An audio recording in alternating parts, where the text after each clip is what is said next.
Secret word, you will divide one Schlager Parada. You will divide $100. Now, what the secret word is, of course, I can't tell you, but it's a common word, something you usually find around the house, assuming that you have a house. Maggie Ritter, huh? Where are you from, Miss Ritter? It's a very common name, a movie actress, isn't it? No. Thelma Ritter, is that any? No, that's no relation to me. I'm from East St. Louis, Illinois. Well, you could still be related. And it's Mrs. Ritter. It's Mrs. Ritter? Mrs. Ritter, yes. Well, I'm wasting my time here, I can see that. Do you object to revealing your age? No, I'm 31. 31, well, you're a fine-looking lass. Thank you. And Lou Orrit? That's right. That's a kind of an odd name, too. Are you related to Thelma Ritter? No, I'd like to be related to Mrs. Ritter. Well, you'll have to take that up with Mr. Ritter. This is a little out of my province. You know, where are you from, Mr. Orrit? I'm from Philadelphia, Pennsylvania. I was born about 2 blocks from Independence Hall. Oh, in other words, you're single, is that it? No, I'm married. You're married, and you still were kind of flirting with Mrs. Ritter here, weren't you? She's a very lovely person. Yeah. The fact that you're married, apparently, has made no impression on you at all. What about those vows you took at the Justice of the Peace? I remember them. Yeah. Not often enough, I'm afraid. You know, they're trying to move the Philadelphia American League team, the Athletics. Yes, There isn't any other city that will accept them. It's really a homeless ball club wandering around vaguely, quite of their own accord. She tried to go down to the end of the town, 50 shillings reward. That's from when we were very young, by A.A. Mill. See, I like to spread a little erudition around here, too, you know. It doesn't hurt. No. They come in handy, maybe at a dinner party some night. You know how to say hit parade in German? No, I don't. How do you say hit Well, parade in it's German? Schlager Parade. Wonderful. Remember.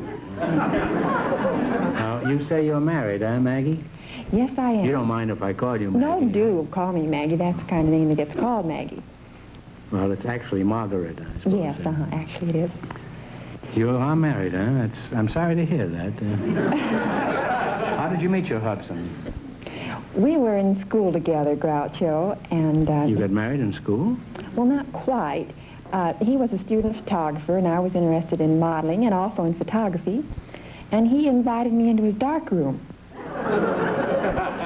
And there aren't things just developed, I suppose.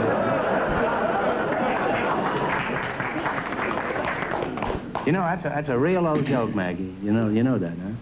You know, we had that This is the truth, though. It's true. Yes, Well, this joke is what I told you. We had that joke on our show the first year we started, 8 years ago. That's the last stages, you know, when a comedian starts stealing from himself.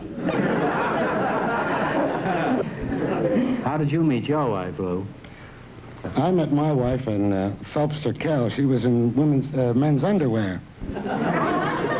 That's even an older joke than the other one about the... No, that's really the truth. I went into Phelps-Turkel to buy some underwear for myself. This was here locally? Yes, California. about 6 years ago. Is she still in underwear? No. Is she out front tonight? And I'm going to get murdered, too.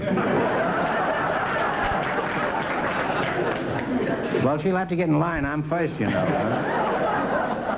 Now, what sort of underwear do you sell, Lou? No, I don't sell. She sold underwear. I'm in the tuxedo business. Tuxedo business? Yes. What is a tuxedo? It's a junction, isn't it? No, it is a junction, but I represent one of the largest tuxedo concerns in America.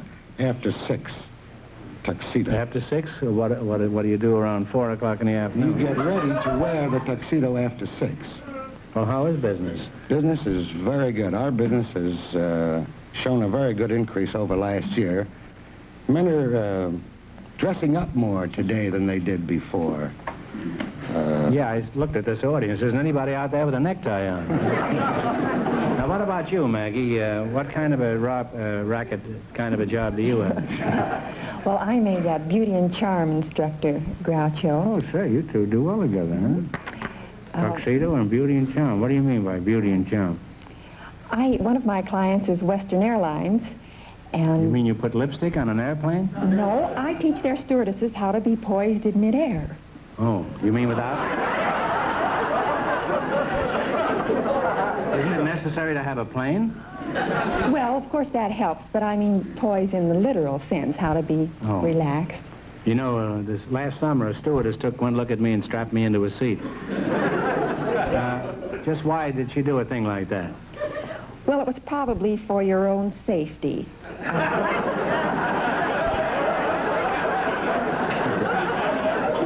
I don't understand this. We were sitting on a park bench. Well, you're a very nice, pleasant, and good-looking couple, and I wish you the best of luck in your respective jobs.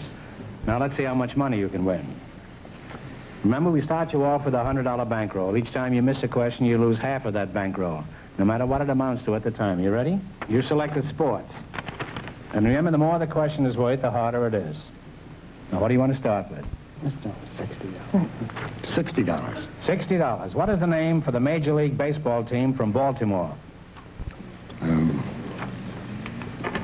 The Braves. No, it's the Orioles. You should have known that, right near Philadelphia. That's right. Well, you had $100. You lost half of it. You now have $50. $50. Now what do you want to try? That's 70. Now talk it over before you answer, Lou. Let's take a hard one this time. Let's take a 90. Get back All in right. it. $90. At what track is the Preakness run each year? Pimlico. You don't pay any attention now. Okay, it's Pimlico, but... You had 50. You bet 90. You now have $140. Now, Maggie doesn't look like a dope, does she? No. Why don't you ask her advice? What do we go for? You don't have to accept her advice, but at least you could consult her. $80. With what sport do you associate the name of Wes Santee? S-A-N-T-E-E. Wes Santee is a trackman. That's right. One of the greatest distance runners of our day. You had 140. You won 80. You now have $220. Here's your last chance to be the other couples. What are you going to go for? Yeah, You 70? Yeah. All right, $70. Swans, layouts, and gainers are terms used in what sport? Swans. Layouts and gainers. Diving. Diving. Maggie came through. Diving is right, huh? Now give him a big hit. And you wind up with $290. We invited some high school boys to the show, and just before we went on the air, our studio audience selected Fraser Felter to be on the show. His partner is Mrs. Marie Ledoux. So, folks, could you come in, please, and meet Groucho Marx. Welcome, welcome, welcome.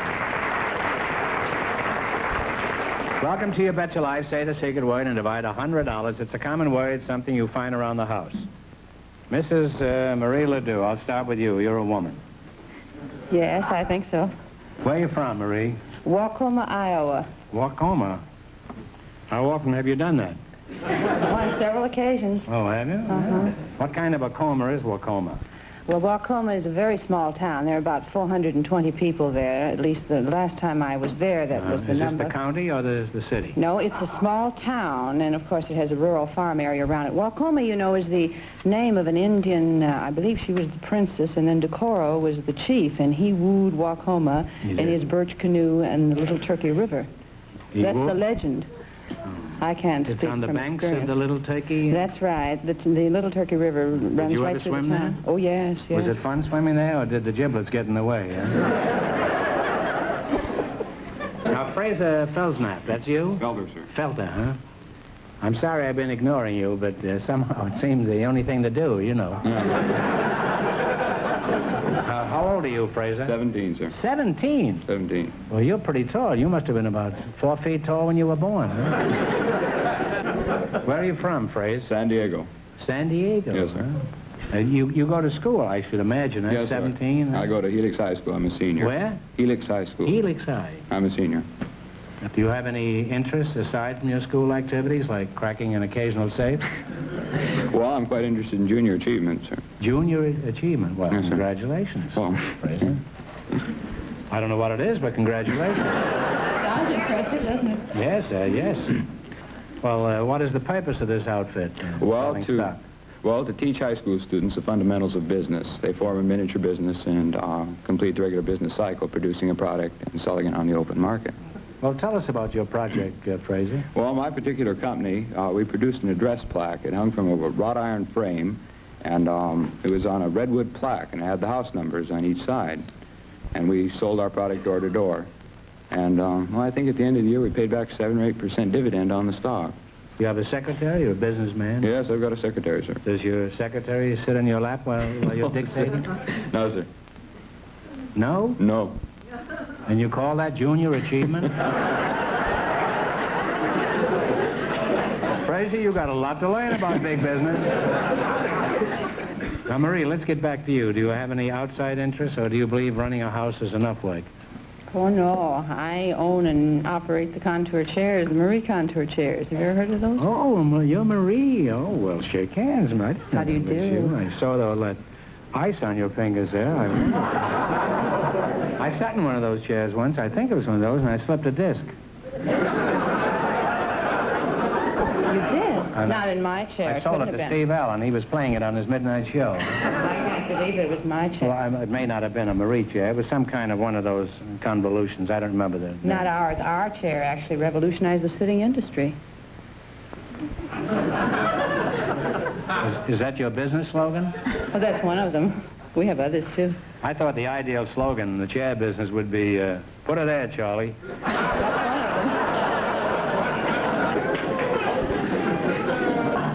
Well, you're a very interesting couple, and since you're both interested in business, I'm going to give you a real business opportunity. You're going to play You Bet Your Life. In the race for the $1,500, the first couple won $290, and the secret word is window. Remember, to start you off with a capital investment of $100. If you miss a question, your capital investment is reduced by 1/2. You selected geography, and remember, the more the question is worth, the harder it is. What question do you want to start with? Gentlemen, don't flate. The most money. Eyes forward. All right. I want you to be true to Jack Webb and me.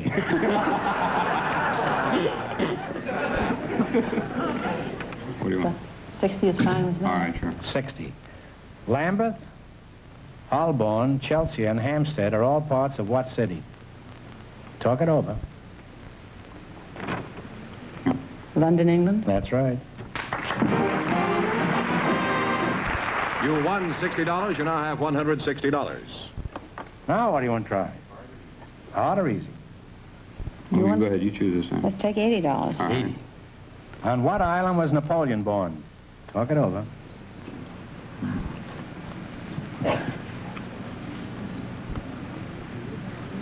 it the one he was sent back to? Yeah, that was Crete? Crete. No, it's Corsica. Corsica. Oh, I should have known that. Yeah. You had $160. You lost half of it. You now have $80. Okay, we'll build it up again. All right. It's time. Now, what do you want to try? Oh, 70? 70. All right. 70. In what country is the famous Black Forest? Germany. Germany. Germany is correct. You had 80. You won 70. You now have $150. Is your last chance to be the other couples? What are you going to go for? Can I take the last one? Take the most. 100? Okay, according to the last census, what is the largest city in the territory of Alaska?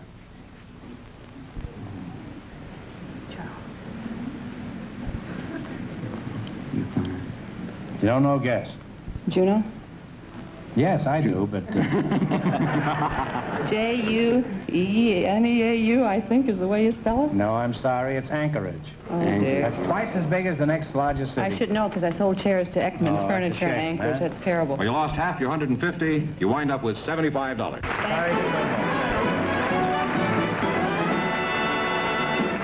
Would you be good enough to entice the next couple out here? All right, Groucho, we have some people with interesting jobs. Mrs. Kathleen O'Flynn and Mr. Abe Roth.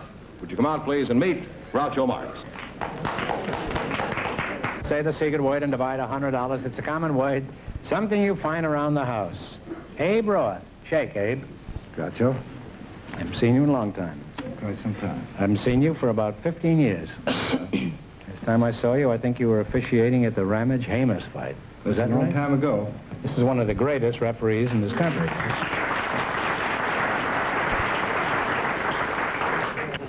When I tell you to break, I want you to break clean. You both know the rules of the New York State Athletic Commission.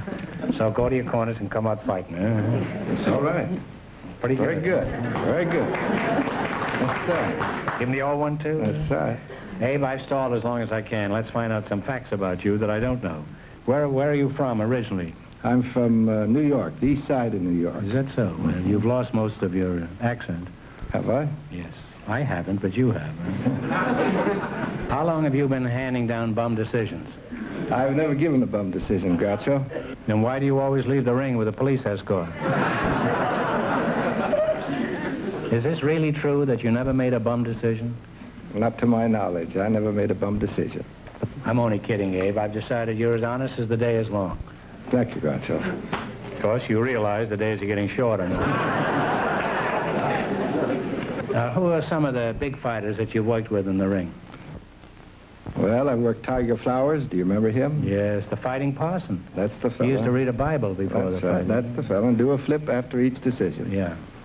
Bud Taylor. I've worked Jack Dempsey. I've worked Clever Sensio, Fiddle the Barber. Henry Armstrong? Henry Armstrong. You name them, I've worked them in the last 30 I'm years. sure you have. You worked some of the biggest fights of the century, I know that. I'll come back to you in a minute, Abe. Why don't you do a little road work while I'm talking to Mrs. O'Flynn? All right. You could stand a little, Abe, you know. Yes, I could. Kathleen O'Flynn, eh? Yes. What part of Turkey were you born in? I was born right here in Los Angeles. Do you have a job, or do you spend all your time around the house plotting the racing form? No, I work at Queen of Angels. And you're a nurse there? That's right. Mm-hmm. You have that nice tapioca look, you know. I think. That's the only place in the world you can get tapioca pudding is in a hospital.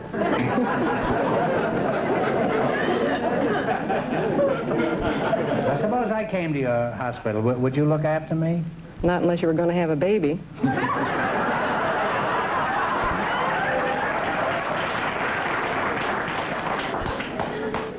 I don't know. Lately, I have had a mad craving for dill pickles, and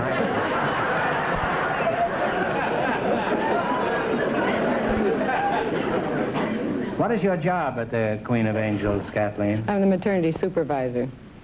Well, you have charge of the whole thing. Maternity department, uh-huh. Must be interesting work. Do they keep you pretty busy? Lots of babies? Oh, yes. We average around 375 a month, and last year we had 4,531. It's fantastic. 4,500 babies in 1 year. It's a small city, isn't it? Yes. It's bigger than Waukema or Wacoma.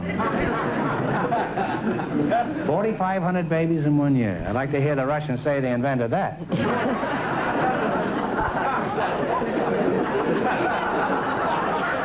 That's what you call massive retaliation. Do you have a time payment plan for new fathers? Yes, we do. That's nice. Mm-hmm. I imagine the Bank of America must own half the kids in this country. Well, at our hospital this year, if 4 have been born there, any over the seventh or over are free. The seventh one? They're on the house. The seventh one is free? It's That's on right. the house? That's right. I wish you'd have told me that 40 years ago.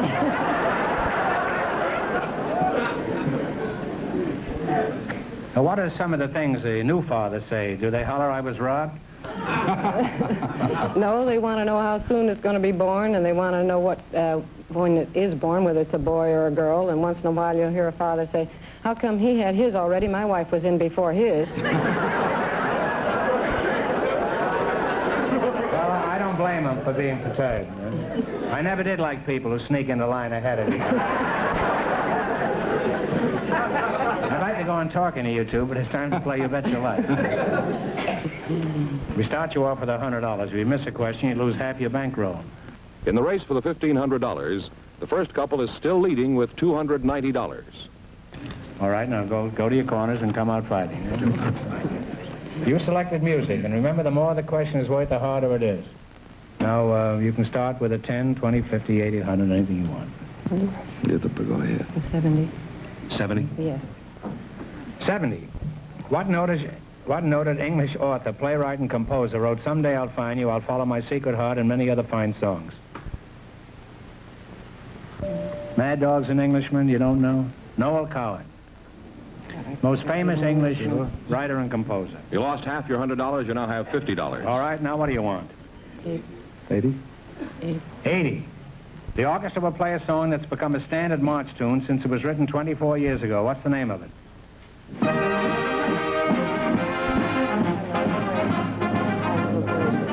love a free. What is it? I Love a Parade. I Love a Parade is right. You've won $80. You now have $130. Okay, now what do you want to try?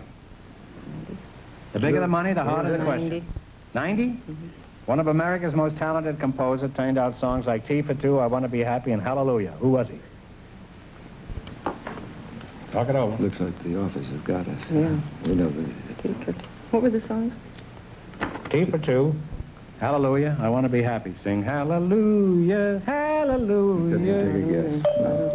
Vincent Youmans, one of the great composers of ours. Well, you lost half your 130. You now have $65. Here's your, how did you happen to pick this category? We like music. Oh. You like it, but apparently you never listened to her. Well, it's your last chance to be the other couples. What are you going to try? 100, 10, 30? Okay. 60. 60. See if you can tell me the name of this song. It's been a standard for a long time. Music, maestro.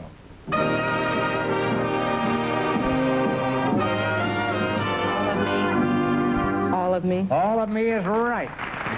And you wind up with $125. Right. All right, here we go, here we go. Here we go for $1,500. I'll give you 15 seconds to decide on a single answer between you. Think carefully and please no help from the audience. Generally speaking, the tropical zone is bounded by two imaginary lines encircling the globe parallel to the equator. The northern line or boundary is the Tropic of Cancer. For $1,500, what do you call the southern line?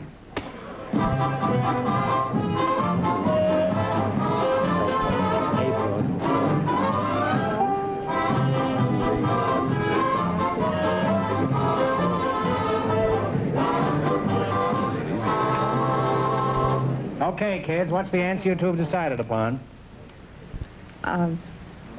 Take a guess. North Pole. No, it's the